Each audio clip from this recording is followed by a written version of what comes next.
Good morning and welcome back to another episode of Coffee Convos podcast. The fans are excited and have been requesting this episode for some time now.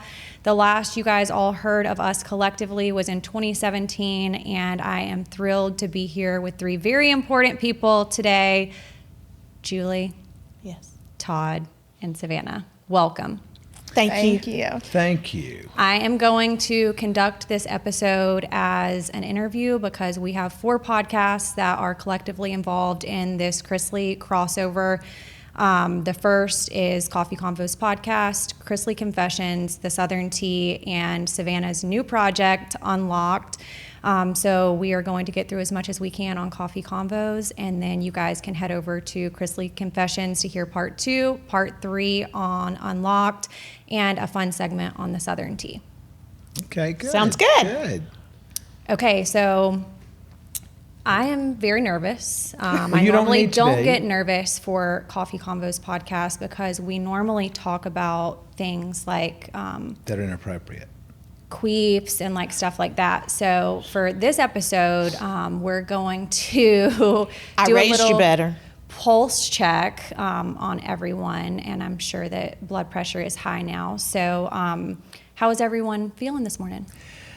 I'm good. Are you good, Savannah? I'm great. Yeah, Julie? I'm good. I'm excited. I'm not nervous. No, I I have mean- a piece about I have a piece. I'm glad to be here, and I'm glad to celebrate your success with Coffee Convos. It's folks. I don't know if anyone knows this, but I normally am not good at getting beat. I'm normally not good at getting beat in the ratings on anything, but Coffee Convos does that to me. I'm second place. Lindsay's first place on Coffee Convos, but that's because she talks about things that are inappropriate, and I'm trying to live for the Lord these days. But you still throw some shade. I didn't say anything And about we not throwing shade. do I just talk said I'm about not gonna people- talk about whatever she just said. Queefs. Yeah, we're not. Yeah, we're not talking about that. Yeah, let's not. Oof. Yeah. Do you know? Yeah. I'll ask you off Okay. air. Yeah. Okay, so I am nervous because this is the first time that anyone has heard from all of us together since 2017 and me leaving Chrisley Knows Best. Mm-hmm. I feel like it's been a long time coming. Yep. Yes. It's scary because we are doing this publicly, but it also feels good to be doing it on our own terms.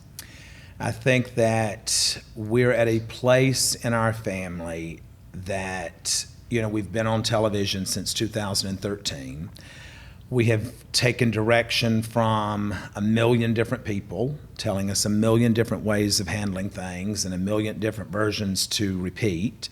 And so I think that God has been good to allow us this opportunity to be able to sit in one room with one format and control the conversation.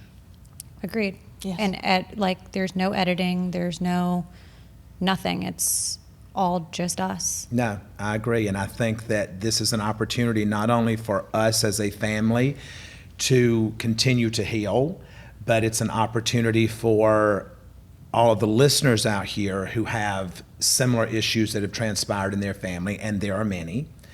Theirs just aren't publicized for the world to see. Exactly. Which is the difference. Exactly. And so I think that I hope that this episode and future episodes and all the projects that we do, I hope that they will continue to serve the Lord and glorify His name. And then I also hope that people can learn from some of the mistakes that we've Absolutely. made. This is not a question that I have written down, but it's one that I would love to know. How do you guys like podcasting compared to reality TV, and how do you think that it's different? I'd say for me, and your dad and I, we do our podcast maybe different than I'm sure than you do. You and Kale do yours, and anybody else. I mean, that's And what makes Sassy's it doing all hers totally different. Absolutely, and I think that's what makes it so amazing is that you can have so many different formats, and then they all work. But for your dad and I mean, I always start my day before I record in prayer. And I always say, I want to make sure that I'm saying what needs to be said. And most of the time, I regurgitate what I've learned through myself, just in what I'm going through, I regurgitate that back to the people who are listening to our podcast, people who have taught me something for the week. I give it back to them. And I like the fact that it's on our terms. We say what we really want to say. And we know that what we record is what you're going to hear, is what the listener's going to hear. Anybody that has recorded reality TV knows that there are hours and hours and hours of recordings that never are used. Seen. Or there's a piece of something that's seen just to make it a little bit, they feel better, more quote sensational, unquote, better for TV. And with our podcast, we don't have that. Right. It's really the stripped down version of who we are. I think for me, I would say television, because it's what I'm most comfortable with. I've been doing it for 10 years. And I think that what I like better about the podcasting is that we do have that control over what's going out, compared to when we're filming a television show, which if we say something that the network doesn't feel is appropriate, or that they don't want to use, or that they want to sensationalize, or whatever, then that's cut and put together in post the way that they want it to read. I think that you and I have had this conversation, Julie, that the podcast has given us a voice that we don't have with television. We get to be more authentic with our podcast and with the things that we're saying. And, we live in such a climate today that everyone's watching what someone's saying, and everyone's trying to take out of context what someone is saying. And I feel like with the podcast, I get to say what I want to say. For sure. I think I've already filmed the first episode of Unlocked. And the hardest part about that was not having an automatic filter. Because we're so used to having a filter over 10 years, you just kind of have an automatic filter on. You know what the producers are wanting. You know what the network's expecting. And so for my first episode, it took me about halfway through. And then Erin, who helps me produce my podcast, she was like, Savannah, stop with the involuntary happiness. And I was like, I love that. Yeah, because I just am always, you put a smile on your face. You learn. It doesn't matter what you're going through. And so what I'm looking forward to most is people seeing the vulnerable moments, me being able to be honest about something, and for people to hear about my relationships and where they've gone wrong. And that everything's not always just funny. Exactly. Not everything's always funny. Well, I think that's been, Lindsie, going back to your question, that's been a bone of contention since season 1 of Chrisley Knows Best, is that, our show started out as a true docuseries, reality television, but the world received it as a comedy. And so obviously, the network and us as a family, we want to feed into or lean into and give the public what they want. But I think that what I have learned in this process is that I have always gotten on to y'all your entire life. Do not hold it together. You don't need, the rest of the world doesn't know about your pain. The rest of the world doesn't need to know about your problems. Deal with those at home. Don't put all your laundry out on the front porch for everybody to see. Your loyalty, I believe loyalty is a huge thing in any relationship. But you got to learn to be loyal to yourself first. To thine own self be true. And I think that I did a disservice as a parent by not allowing y'all to truly lean into your raw emotions and kind of deal with those at that moment, rather than try to hold them together and then let's fall apart after the cameras go down. 100%. Society now allows for you to talk about mental health, whereas I think before that just wasn't normalized. It's something that you're ashamed of. You have to hold it all together. You have to look the part, be the part, and you cry in your bedroom, cry in the shower, and you move on with your day. That's right. That's right. And listen, for a large part, that's what I still do. I mean, I don't put all of my emotions out there. You have a select few people that you do. But the rest is going to get stone cold Todd. Yeah, 100%. And it's funny that you say that, because that's a topic that I have down that you and I are going to discuss, and how being raised that way, it does create kind of a hard shell. And it's hard in relationships. It's hard because I'll look at people sometimes, I'll be like dried up. Like, well, because I raised y'all. Whenever y'all, I'd say, stop, dry it up, let's move on. Yeah. Well, we all have plenty of therapy. You're a little soft these days. This one over here is like the woman at the well. Oh my God. She cries if it's 70 degrees, or if it's 40 degrees, or if she goes to Sam's and she can't get her thing to pull up. I mean, she's, I don't know. She'll cry at the mailman. Yes. Well, she's probably going to start crying now because I would really love to cover on this episode the estrangement, where it started, and what the family dynamic really looked like prior to the estrangement, and working together as a family, and how there are so many pros to that, but also cons.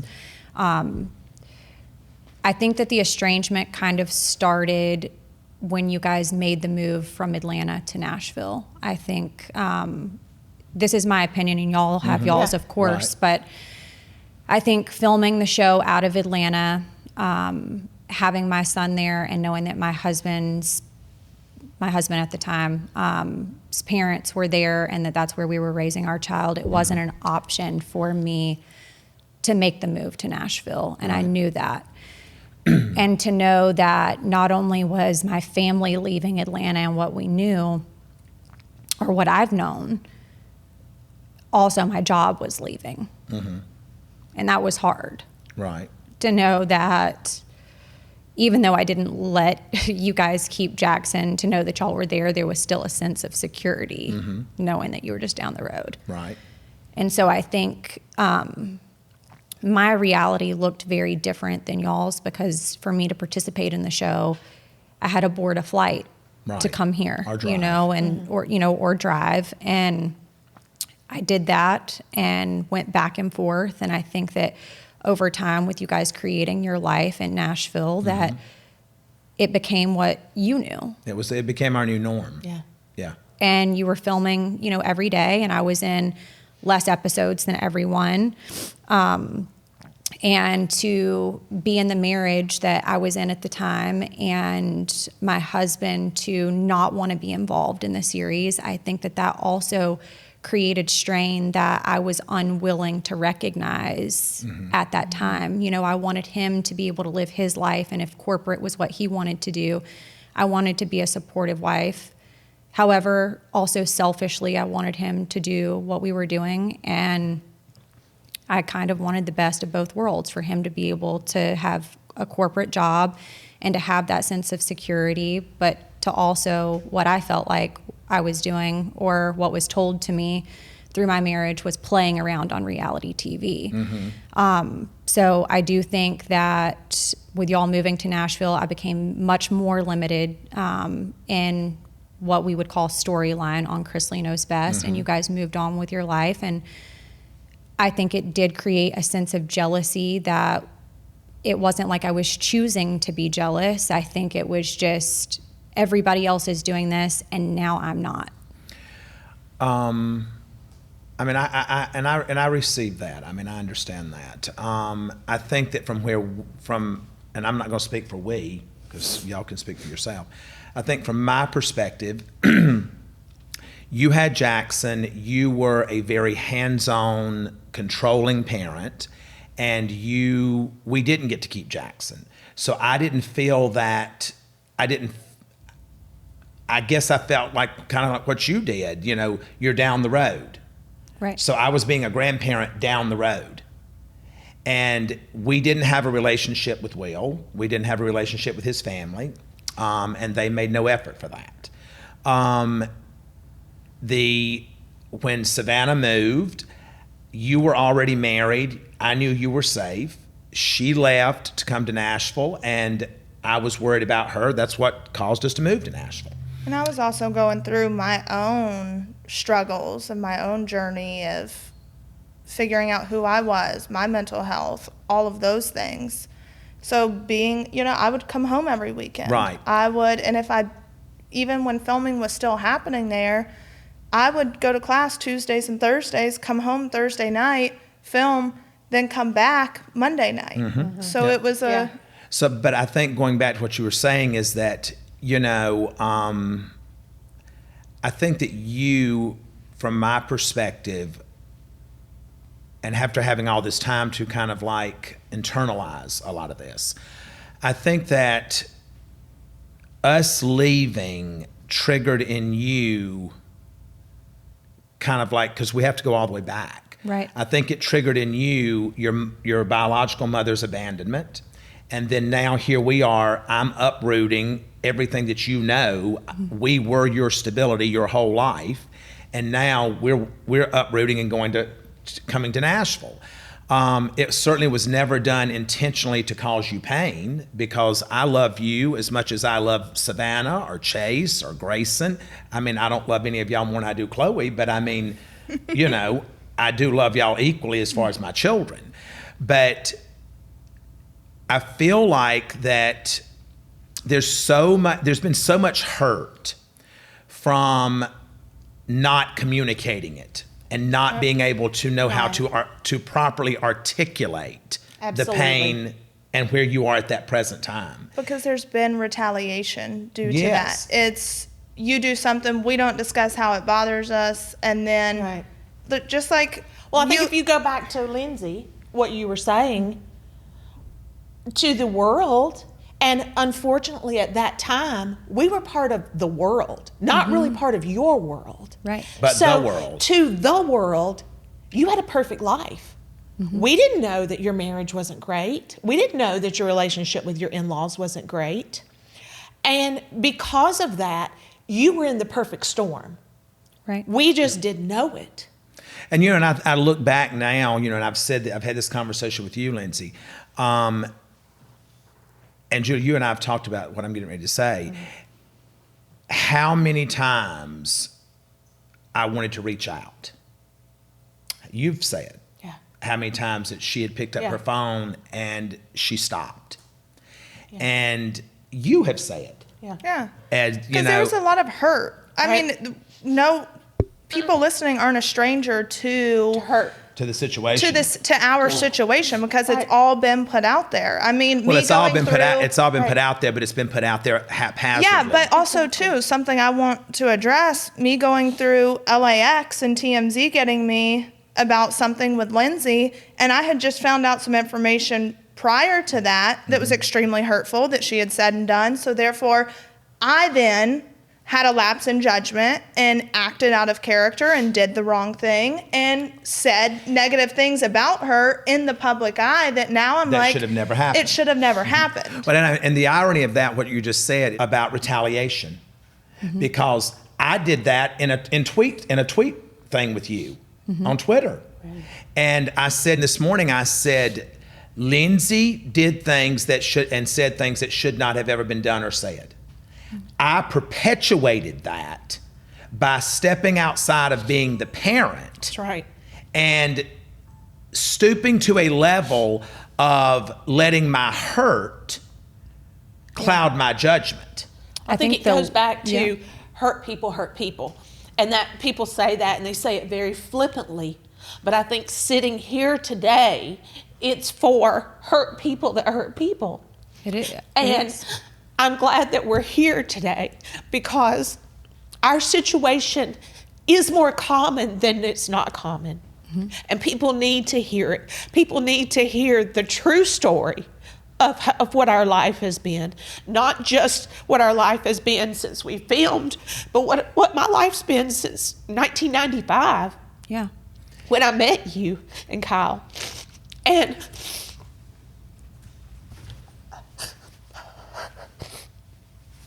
sorry. Just take a second.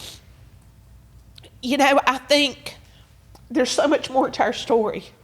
And I think that we've all made mistakes. And as a parent, I can say that I hope that with every child I've gotten better.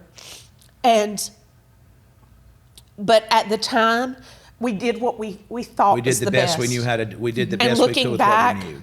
Looking back, there were things that we should have done differently. And as a parent, I'm sure Jackson's only 9 years old, but you can still, even 9 years into it, you can look back and say, you know what, there are things I would have done differently. And that's just a part of life. Well, I mean, that's just a part of being a parent and being flawed, which is what we all are. It's, Lindsie, you and I have had the conversation, you went through this divorce, and you went through this divorce on your own. Yes. You had no parental or family support. You did it on your own. And you have no idea how many times that I wanted to pick up that phone and call you, but out of fear of it being received in a different way into which I was trying to, than I wanted it to be received, I let my pride stand in the way of me doing it. Now that won't ever happen again, because at the end of the day, I'm going back to what I've always done with y'all. As a parent, I'm the parent, you're the child. You are now, I'm the parent, y'all are young adults. I have to learn a proper boundary of of how to address y'all, and of how to say, this is my boundary, and because this is my boundary, that's letting you know, don't cross it, because if you do, now I'm going to have to cross a boundary that you've set. Right. And I think it's getting to a point for you, Todd, and if I'm wrong, correct me, but you said you have this boundary. I think I've seen this growth in you, where you have learned that our adult children have boundaries that we have to.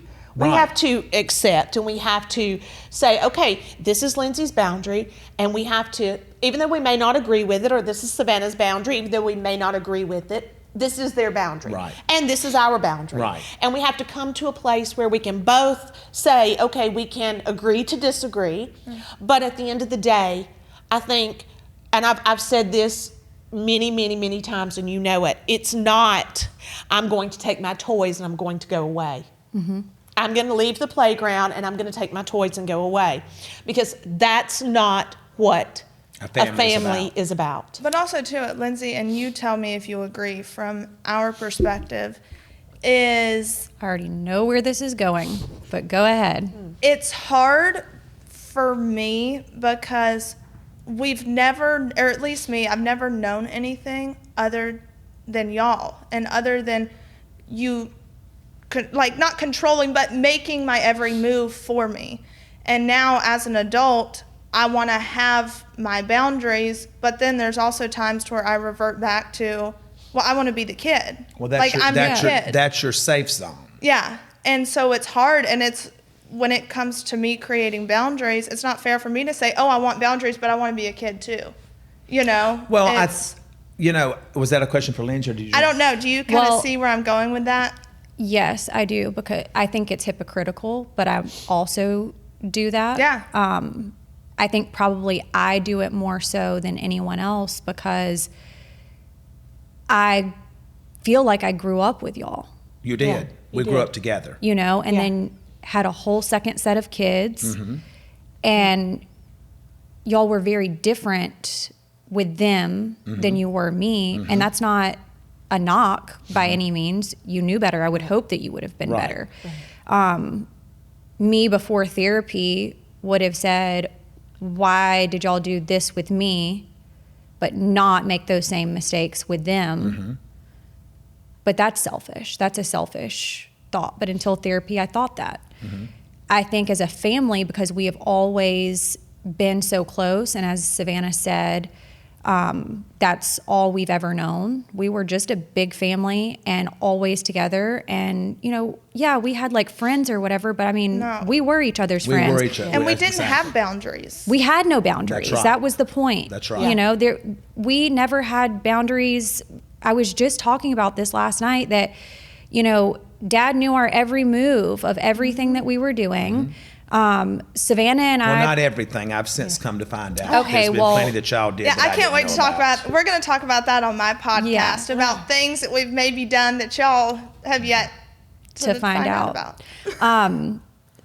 I will say that with being as close as we were and knowing everything that we were doing, and literally just having no boundaries. I mean, we lived in a 30,000 square foot home and would oftentimes, as siblings, find each other and sleep in my bed or shower together. The girls shower together in one shower, or y'all be in your bathroom and dad taking a shit and you be in the bathtub and we're just walking in. Like, we have literally had no boundaries. There's never been any privacy. No, like mom they'd be in their bathroom and we'd just go and sit and like just start talking like it was a And how many times would I say, what am I doing here? My door's closed. My door's closed. Why are you in here? Well, because I had to ask you Like, a nobody's question. trying to smell your shit. We're just trying to talk. Well, give me that 15 minutes. So I think it does go back to, we have had to almost learn boundaries as adults, probably through therapy for most of us. For all of us. Yeah. sitting All of us. For all of us Yes. sitting here. I don't want to speak for anybody who's not here, Right. but we've had to learn that as adults. And, you know, I think it makes it even harder to have boundaries when we didn't have any growing up. And then I go to college, get a degree. Savannah goes off to school while also filming Chrisley Knows Best and working together as a family. So now that's another layer. that I think that people don't understand, that's a whole nother navigation. And if because we're I think honest- very few people, I mean, people have family businesses and things like that, but I mean, you know, it was every day. People have family that we were businesses. there. People have family businesses that allow them to have different aspects of that business that they are in control of. Right. Our family business is being in each other's business. Exactly. That's our family business. And two, if we're being honest, our relationships have been so rocky because it was about this picture perfect image, if you think about it. So there was so much hiding from each other I can say from like a sibling aspect, and even from y'all, it was, I don't want to disappoint. Right. So if I do something, I'm going to hide it. So there was no intention, like we weren't being intentional about our relationships. It was, I need to do better than this person. I need to, you know, be funnier. I need to be funnier. I need to be noticed more. I need to be. So it was all about a competition that when in reality we're sitting here, I'm 25 years old and I really don't feel like I know you. You know, and that's the hard part. It's, I know this, there's this image that we feel like we know of each other, but if we're being honest with each other, we don't. Right. We really don't know because we haven't taken the time. I think there's this gap. I think you're have this. referencing that you don't. You Yeah, and Lindsie no, don't yeah, mention. I'm looking I at think Lindsie. you go, you know, from this place when y'all were all in the house together, and then you had this huge gap that was probably the time when you should have been the closest that you weren't. Yeah. And so now it's a rebuilding. And I know that for me, I'm grateful to have another day to rebuild. Because someone laid their head down last night and they didn't wake up this morning. That's right. So to have another day to rebuild is a blessing. And I think that, you know, this is what I've shared with you. It's what I've shared with you. You've got one sister. That's right. You've got one sister. And at the end of the day, there's something different with sisters. You have a child now. You could be teaching your sister I've from taught the her a mistakes that lot you of have lessons that she doesn't even realize that are lessons because she is watching what is going on. and- Yeah, and I think that was part of it, which we'll go deeper into that on Unlocked, because just your relationship, your marriage, me getting engaged, me calling it off, kind of the influence of all of it will be a much deeper conversation for sure. I feel like that. I feel like that it's a God blessing that there was never a time that I did not feel like that we would make it back to each other. Because had I ever felt that way, I feel like that I would have literally been defeated. I feel like that I would have just given up. I as long as I could see your stuff on social media, and that's the other thing. So you are admitting on here to stalking. Yeah. Oh, I did check your stuff because I that's the only way I knew how you were doing. But then I realized that social media is really just a smoke lie. screen. It's a a smoke lie. screen. Yeah. It's the highlight reel. That's right. It's the highlight reel. Yes. And, you know, I didn't know all the pain you were going through. I didn't know about the divorce. And, you know, I mean, I read these articles that, you know, well, you know, your dad was in, there was a thing on the Instagram the other day where somebody said, well, I hope that Todd, you stay out of this and doesn't ruin the first marriage or something. Well, I heard you were in a car wreck and dead the other day on Instagram. So Somebody like you else literally said can't, that. Yeah. you can't trust. But, you know, I want to be very clear. I never had any involvement in your marriage. There was never any involvement there. So I didn't know what was going on other than I was finding it out the same time everyone else was finding it out on whatever you would post or what would come out in the press. You know, I would get those phone calls, you know, from my agent every day or every other day. You know, someone's asking for a comment. You know, will you comment on this? No, we're not commenting about that. We're not talking about this. And now I'm just willing to talk about everything. I'm willing to talk about it all because I think that shame is like cancer, and we've talked about this on Yes. Chrisley Confessions. Shame is like cancer. If you feed it, it spreads. And I don't have any shame. I feel like that that when it comes to shame, you know, I don't want to be controlled by that. I want to say, you know, I've made mistakes in the way that I have handled certain situations. We all have. And I can't focus when I say we all have made mistakes. I got to focus on the ones I made. I can't get you to show up at the same place at the same time that I'm showing up emotionally and psychologically.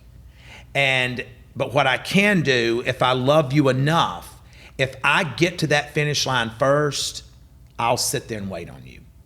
You have to show up where someone else is. And I think that's something that we have kind of missed along the way. Yes. Of expecting, and I say this all the time, that you try to have a logical conversation with somebody that you feel like what you're saying is very logical, but they're not receiving of it. If the person is not ready to receive it and not showing up to the same place you are, you have to meet them where they are, That's even right. if you're ahead of them. But I don't think any of us sitting here in 2017 would have said that or would have No. figured that out. No. Life has a way of Humbling. absolutely, and life has a way of teaching you. Experiences as bad as some have been I can speak for myself and I think for you, this past couple of years, I have learned more about myself than I could begin to even start to think. And Well, you know, too, listen, y'all you learn through taught- pain. Y'all have taught me, anyone I come in contact with, now I'm like, I've never seen two people dig more into their faith and through life's crappiest circumstances, which is when normally you turn away because you wonder, people look at Christianity people and love God. when things are good. Yeah, exactly. Literally, And that's, I have that. Yeah. I Yeah. have. Yes. and y'all have chosen to still stay very steadfast.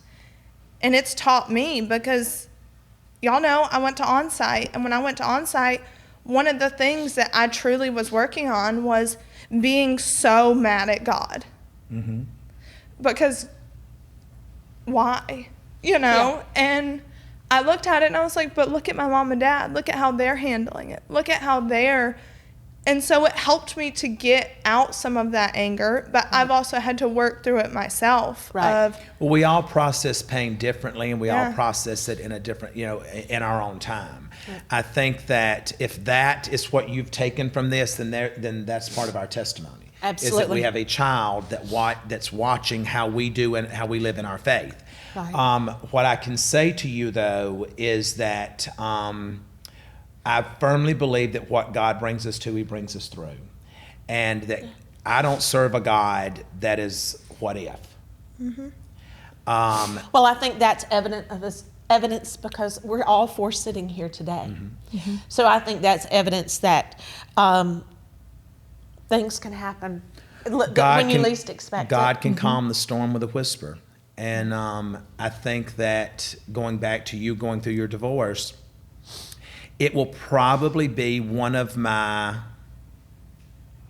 it will probably be one of my moments of regret.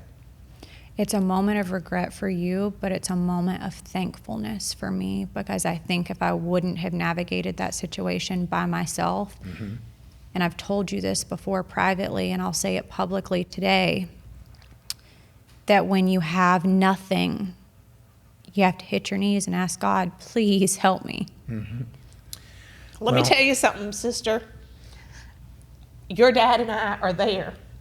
And I think his regret is, listen, does any parent want their child to go through a divorce? No. That's not what you don't lay in bed at night and talk about your dreams for your children. That, oh my gosh, well, I hope they go through at least one divorce. No, that's not something you ever want for your child. I think his regret is not being there for you. Right. You know, we don't wish any ill will on Will, because we don't know Will. You know, that has been, you guys have always said, Mama is such a, you know, she walks around with rose-colored glasses on. She thinks we're going to be this one big happy family. You know, in my mind, as naive as I was and am maybe, I'm sitting here thinking we're going to vacation together and we're going to share birthdays together. And Well, we couldn't all because this. we couldn't because we were playing reality TV. Exactly. Now, I want to address that comment because, I mean, you know, as much as I serve God, that doesn't mean I don't still get pissed off. For Will to say, to diminish what you were doing to make a living and what we were doing and are doing, go play on reality television. Had you not been playing on reality television, he wouldn't be able to subsidize his living today. So I'm proud of what I have done on reality television. And proud of what you have done. And I am proud that you took whatever I've always said to y'all. Everything that I do is for you. It's for my children. Take it and grow with it. Take it and make it bigger. You took my last name that I gave you at birth that turned into something through Chrisley Knows Best. You left Chrisley Knows Best and you started Coffee Convos.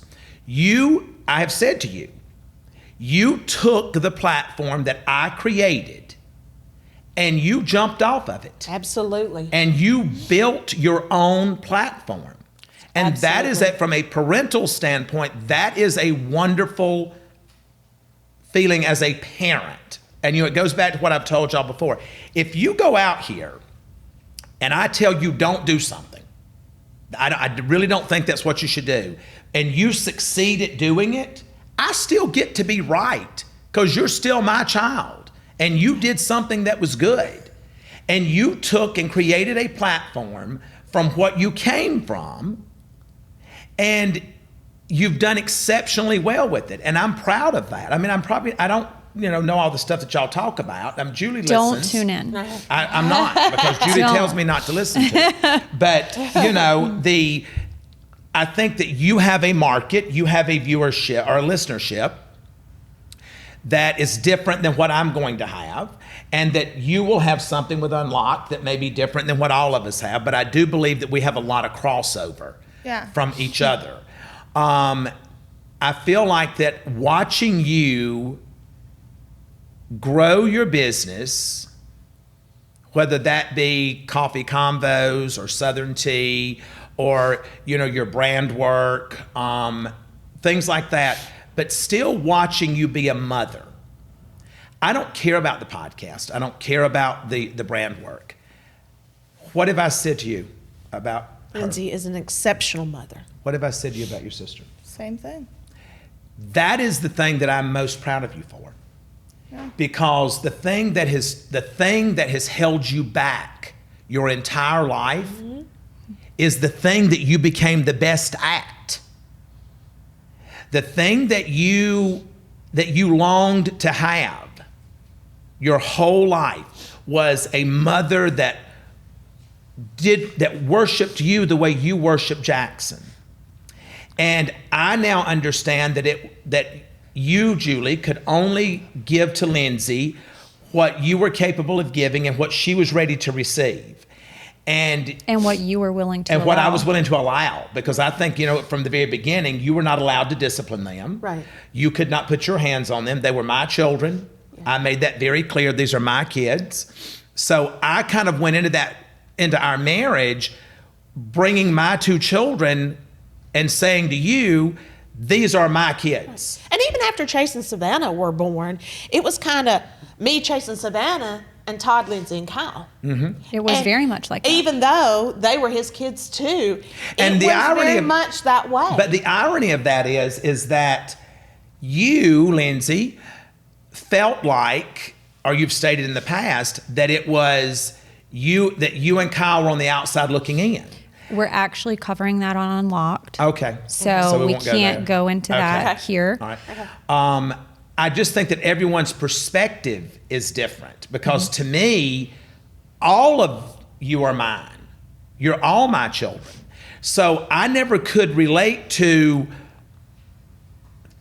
any of you feeling different, because I didn't feel different. But my perception from my eyes looks different from her perception Yes. from her eyes, yours, Yes, yours. absolutely. Anybody else. But I think that, going back to it, your greatest accomplishment, and I want you to see this early on and not take until you're 50, your greatest accomplishment is your children. Mm-hmm. And Jackson is your greatest accomplishment. That's right. Regardless of how successful Coffee Convos is, or Southern Tea, or future projects that we've got coming, regardless of how successful they're going to be, because I do believe that God has his hands on those and that God's plan is to prosper us. Nothing that I have ever done or will do will ever be a bigger priority or a greater accomplishment than that of raising my children and of being a husband to you, Julie, and first of being a child of God. So the things that you all find joy in today are not the things that I find joy in today. I don't like to film television every day. Y'all have known that for years. I've tried to pull away, and somehow I keep getting pulled back in over and over and over. But some of us have got things we got to accomplish. Yeah, clearly. Daddy, keep going. Heck yeah. I got Sassy by Savannah. I got all these projects. I got to find me a man. So, keep going. I hope you have better luck with that. What's your next question, darling?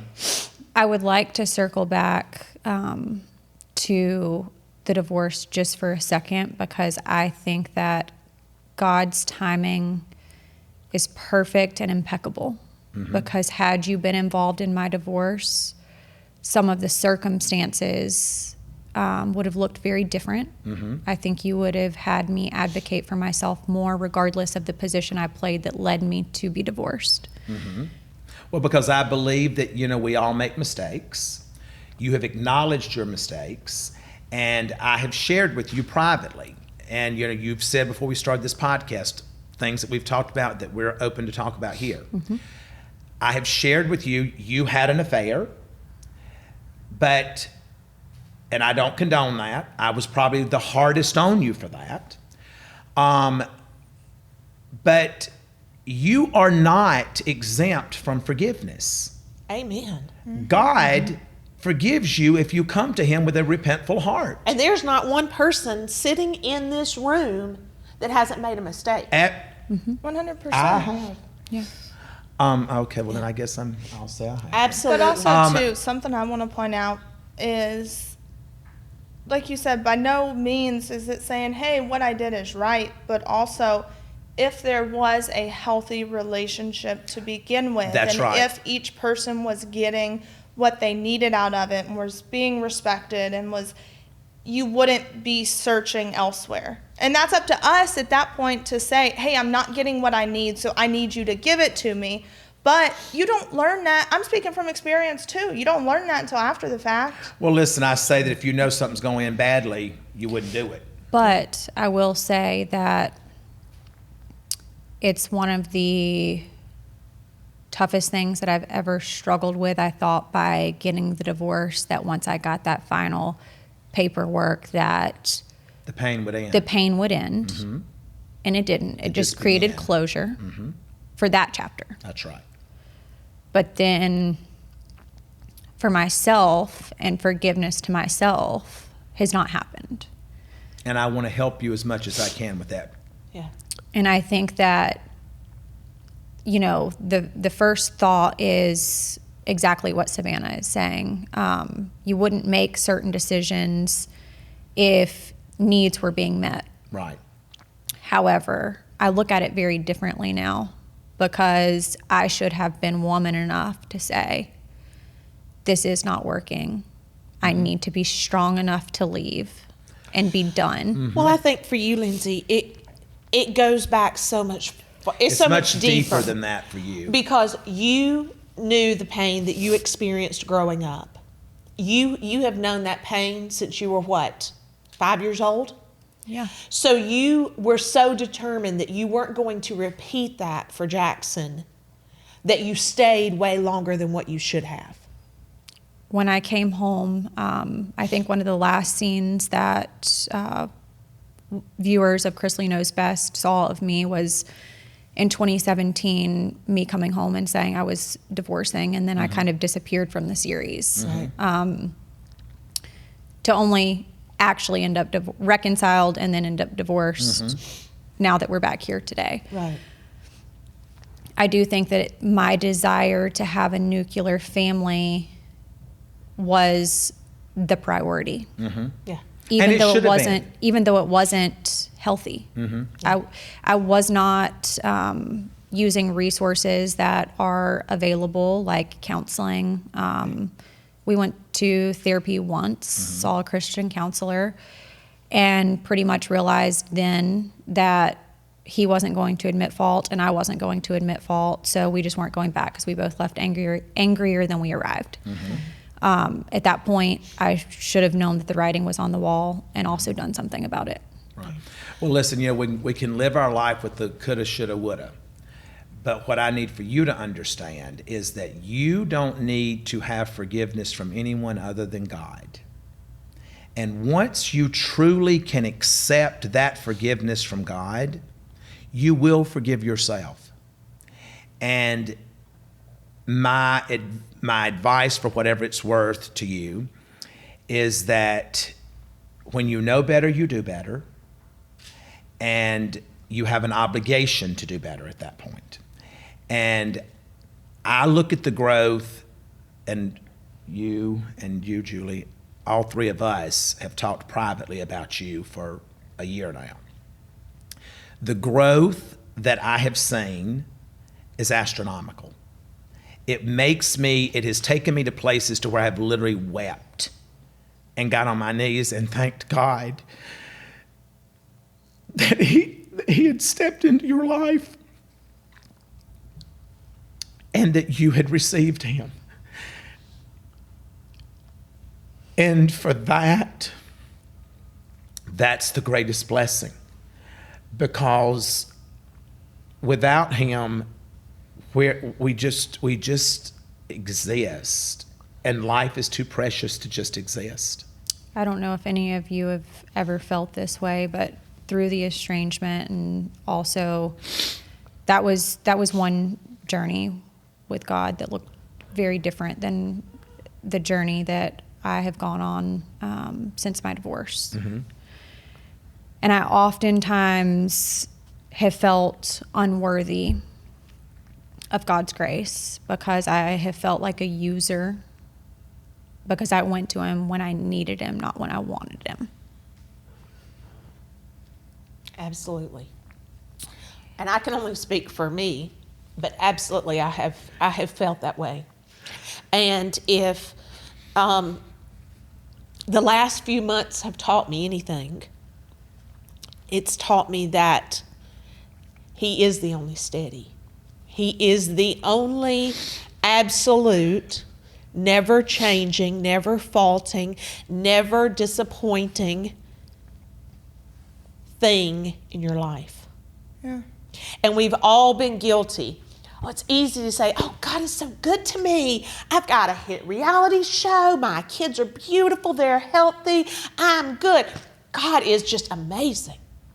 When everything's going right. When everything's going right. And something you said which is a God moment, is you use the word worthy, and that's the one word that I chose for myself at Onsite. Because through my life, I've not felt worthy because I had a certain level of shame of, I should have done this, or I should have said this, or I should have, so therefore it's my fault. I should have done all these different things in certain situations. And I was not giving myself forgiveness, when in reality I wasn't giving myself forgiveness because I Didn't feel worthy of it. I didn't feel worthy of it, but there was also, I didn't know who I'd be without it. If I held this anger towards myself, then at least I know that's how I feel. You know, listen, I've lived with that. I mean, and I know exactly what you're talking about because you and I have had this conversation. Mm-hmm. You know, there are certain things that have happened to me in my life that I don't know, and I think that I've said this to you, Lindsie, in regards to your biological mother. The anger that I have had for her all of these years, I don't know how to let it go because I've existed with it for 30 years. Mm-hmm. So now if I let that go, what does my day look like? What does my It's life your look identity. like? You know, what is And my identity? we've had that conversation before. You and I have talked about that many times because growing up, I always felt it was important to include her. Because in my mind, the best thing for you and Kyle was to have a relationship with your mother. And your dad would get angry. I don't know that you guys understood it always, but if there was an event or if there was something, I always wanted to include her. Because understood it. in my mind, I thought, I want these children to be as whole as they possibly can be. But And I at think, the remember- same time, but I think that doing that in conversations that you and I've had, it created a bigger hole. It did. Because it did not allow you, it's said in your own words. I mean, you said it the best. I think that I oftentimes say this, that if people are going through a situation where a divorce is necessary and it's just not going to work out and there are kids involved, that if one parent can't be consistent, then the best thing that they can do is just bow out, because that is the most unselfish decision. Mm-hmm. Mm-hmm. It's selfish to involve yourself when you want to involve yourself, and it's selfish to involve yourself when you can't fill the need that your children have. Mm-hmm. And so, and I think that you were thinking by incorporating her that did fill that need. Yes. And for Lindsie and for Kyle, because Kyle has said this, and I don't want to speak for him because he's not here, but I mean, in conversations that he's had with me, was that Kyle has said the same thing, Lindsie, that you have said. We would have been better off had we never had any more involvement with her, because then Julie could have been our mom. That's what we would have known, and that would have been the end of it. So, next question. I have a couple of things that I want to say, and you guys can give your opinions on this. I think people are going to want to know why it's important for us to sit down and do this crossover now. And the short answer for me is the timing is right, because it's on what I feel like is collectively our own terms. Mm-hmm. I think we all are able to meet each other at the same place now. Right. It's a sense of healing for me. Right. And public acknowledgement and honesty to say this is our story. Right. And it's not beautiful, and it's, hard at times, and it's happy at times, and it's been devastating at times, but this is the story, this is the truth. Mm-hmm. I think that for me, if I had to do it over again, I try to take the positive out of the entire situation, because if you don't, and therapy has taught me that, if you don't look at the positives of the situation and you dwell on all of the negatives, you're not going to be healing. Mm-hmm. And so to be able to be here, I feel blessed, but also my biggest advice to anybody that is going through any type of estrangement, the time that you lose isn't worth your position in the fight. I agree. Yeah. I agree. I don't think it could have been said any better. I think for me, why do it now? Because now is my time. Now I'm ready to do it. Now I'm at a place with you that the healing has begun. You and I have said the I'm sorries. We have acknowledged our contribution to each other's pain. And I was never going to do this based off of a network telling me to do it or someone else telling me to do it. I was always going to do it. I always knew the time would come. I always held on to that hope, and my faith never wavered in that. But I also always knew that I would do it when I was ready. I think people are going to want to know who reached out first to sit down for the podcast. I can say that I did. I think that it's the right platform. I think, like we all discussed earlier in this episode, that it is a place that you can come and be raw and real and unfiltered. Unlocked is a great name for a podcast because it's true that is what it is. People have followed the family for so long at this point that you almost feel a sense of, the falling out, and we use social media improperly along with the fallout, that we involved the public. And so there is a sense of, I feel like I owe the public an answer. And I think that exactly what you're saying. I think it's our time. It's easy for us to sit and say, social media is a smokescreen, when we've been guilty of using it as a smokescreen, and we've been guilty of being petty and putting, not me, but others in this room have been guilty of being petty. Basically, all three of us. Mom's the only saint. And I'm not saying that I'm a saint. So, are you saying well, you are when it comes to social media. I'm just saying that I think it's a redemption day. I think it's a redemption day that anybody listening to this podcast, as you said, our story has gotten ugly at times, and it has been so hard, and it's been great and beautiful at times, as with any family. And we've been manipulated by outside sources as well. Absolutely. That's 100%. The main thing. The devil had a seat at our table. Yeah. Absolutely. And, from, people sending, delivering false messages. Absolutely. And I think that's happened on both sides as well. I think that this truly is a piece of the puzzle that has been missing, and it does feel like a sense of relief to be able to do this and to be able to move forward and not feel like we're publicly hiding behind anything from the public. Absolutely. This is the story. This is what it is. There's healing taking place, and that's it. Yeah. Right. Well, as we've said on our podcast, when your life is shattered and it's in a million pieces and you're trying to put all the pieces back together again, it still is a cracked mess. And until you bring God into it to fill in those missing pieces, that's when it becomes whole. And I think collectively as a family, we're finally at that place. Where we're not just trying to hodgepodge. We still have work together. to do. We're a work in progress. We're at the beginning of it. Right. Absolutely. Right. And I know for Lindsie and I, that we'll discuss on our podcast, is because y'all three have had tougher conversations. Right. Y'all have invested the time and the energy. We really haven't. We've had surface level conversations. So I feel like the deepest conversation we've had is what we just had and what we will have, which to me is, I love. In fairness, I will say that I grew up with you. And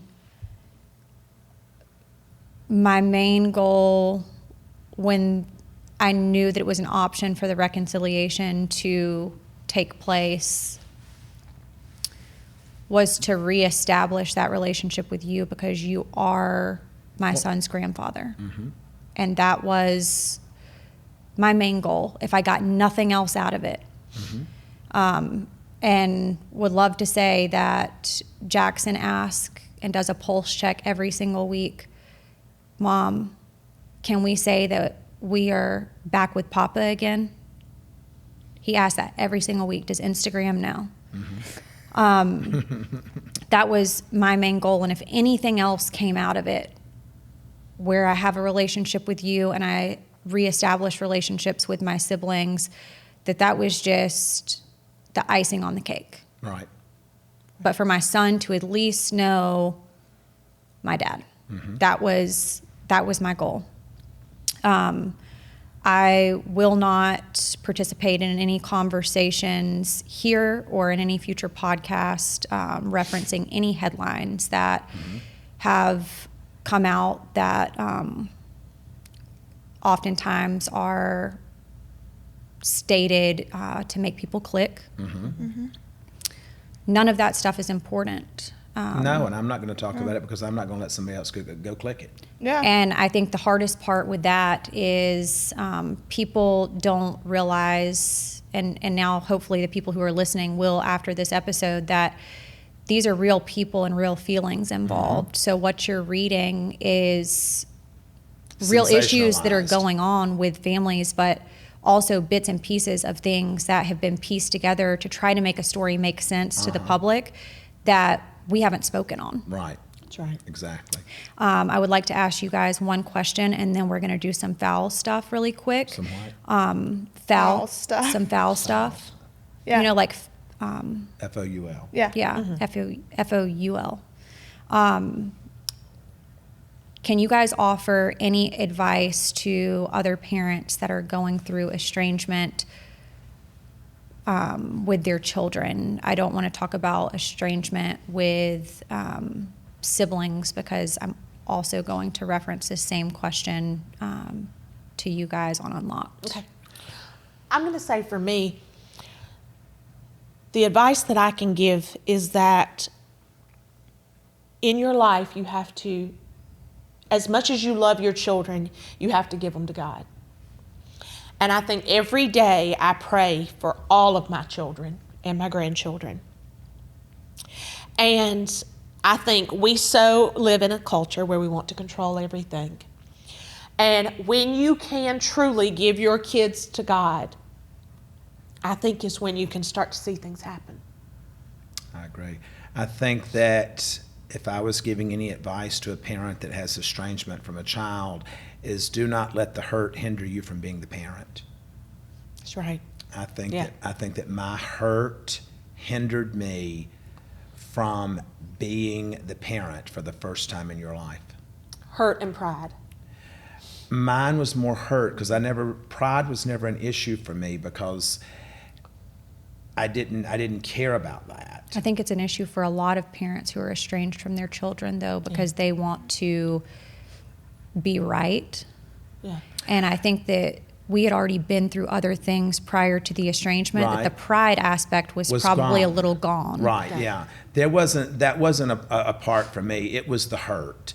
And I think the hurt hindered me from being the parent that I know that I am and that I should consistently be. So I would say that, don't let those lines become blurred.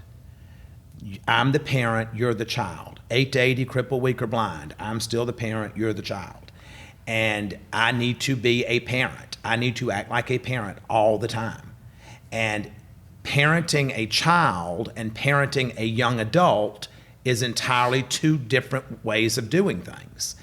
And I was not in a place to accept some of the decisions that you had made. But I now know that I didn't have to accept them in order to still help you get to where I needed you to get to, with you feeling like you got there on your own. Yeah. I think that's the advice that I would give. Okay, so who's ready for foul play? He is. Y'all do it with Savannah. What? Why do I have to be the one to do it? So the first listener writes in. Wait, what is this? Are you just reading us something, or do we have to Yeah. answer something? You'll see. Oh, God. Okay, so I was a mom of 2 when this happened and newly divorced. I had never really been super experienced sexually, and so I will call this my hoe phase. I was always... We've all had that. Speak for yourself. I was always super careful about having sex and wore protection on all of that jazz. But this one guy stopped me at the mall. He was older than me, much taller than me. He smelled good and he drove a Benz. So naturally, I was like, I'm not used to this. So immediately, yes. So one night when my kids were with their dad, I had my friend over and she invites a guy. So I invite a guy from the mall.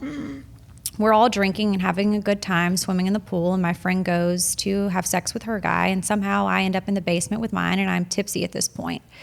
I don't know if he is, but I'm very awkward because, like I said, I have not really been experienced at this time. Every single time he strokes inside of me, I fart. What? Get out of here. I'm done. I'm done. These are not queefs. They are loud AF. So I'm crying inside my head, and thankfully it's pitch dark, but I don't know how to end the situation. So I literally just pushed him off of me and immediately acted like I was in pain because of his penetration. What? I never talked to him again. I was mortified. My God, somebody wrote that and submitted it. I hope they were anonymous. Oh my God. What?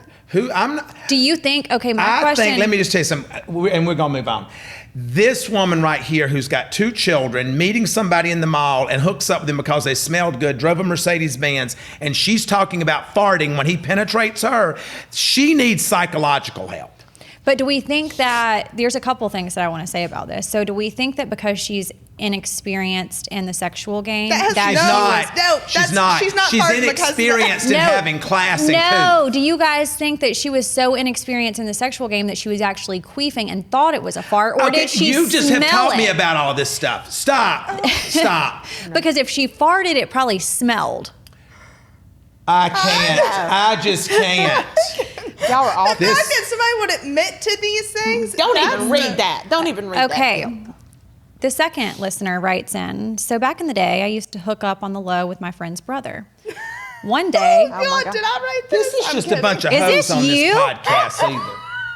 Is this you? Did you write in? Everybody knows about Tyler. Savannah? You remember? That was all on the show. Yeah. One day, my dad took said friend and I out to lunch at Red Robin after we partook in some recreational marijuana use, and I picked the The daddy did marijuana with them? No. The kids. The kids. And I pigged the fuck out. Well, of course. What? She pigged the fuck out at Red Robin. Pigged out. Like, ate too much. Well, of course, as soon as we get back to her place, I get a text from her brother asking to hook up on my way. And said that I'm on my way, baby. About 5 minutes into giving him head, my stomach started to feel... I can't even. We're not even having these conversations. We're not having such conversations. My stomach started to feel real heavy. Then I went a tad too deep and gagged, which caused me to throw up all of the Red Robin burger and bottomless fries that I had just consumed. Needless to say, I was mortified, but obviously he wasn't too traumatized because he's still in my DMs over 10 years later. She literally threw up on his dick and he's still in her DMs. Okay, I'm not going to have this conversation because I raised you better. And this person wrote this in. I didn't write this. I'm just reading it. Well, if she puked on him while doing that 10 years ago, then he's into kinkier stuff today.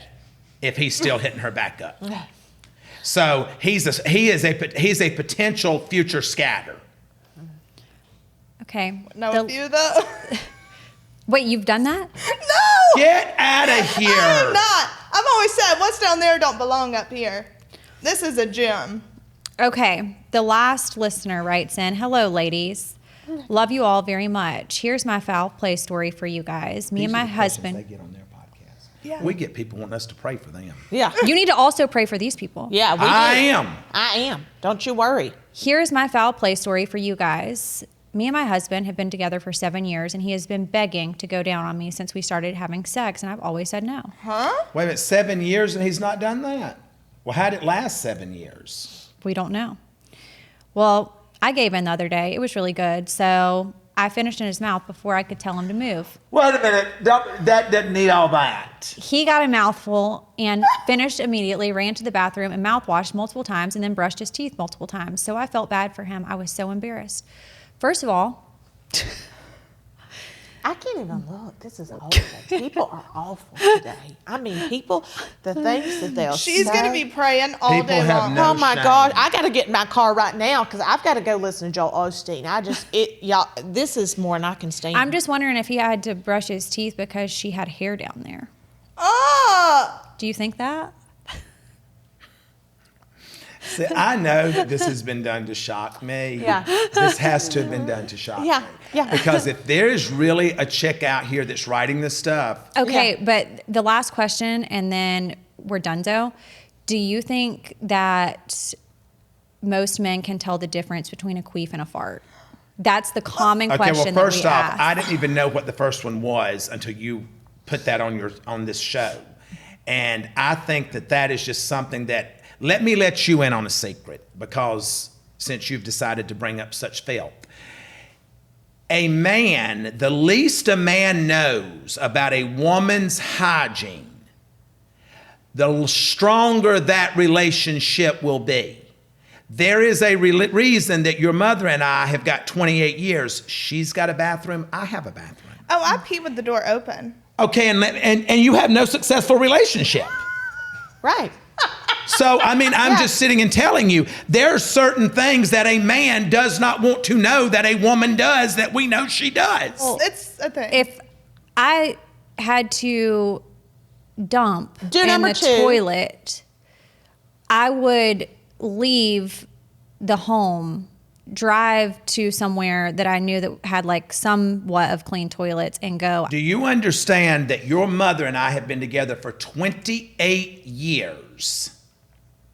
And you've never smelled her turd. Never have I ever had your mother to fart on me, or have I gone and sat in a bathroom while she is using the bathroom. Because when I look at her, I want to look at something that I think that's pure and clean, and this woman has respect for herself, and therefore that respect spills down on me. Me? Have going you to the farted in bathroom front of somebody? No, I really don't think I have. Well, I would hope not. I don't think so. I mean, if I did, it was accidental, but like. She's done That's it. not accidental. She's done it. I can tell she's done it. That's not accidental. Well, then you've never had an accident. We're just different humans. Well, I'm going to show my worst so that, like, you know what you're getting, so it only goes up from there, you know? Oh my God. You know, We the didn't- next question doesn't need to be, why are you single? there is no more question. It's just, I would like to thank you all for sitting down with me. I would also like to thank our listeners for listening to part 1 of our Chrisley crossover event. Make sure that you tune in to part 2 over on Chrisley Confessions podcast. Subscribe to all of our shows on the podcast app, Spotify, Apple Podcast, and always PodcastOne first. We hope that you guys all have a great week, and we'll talk to you soon. Good luck and God bless. Thank you. That's just awful to have those kind of questions.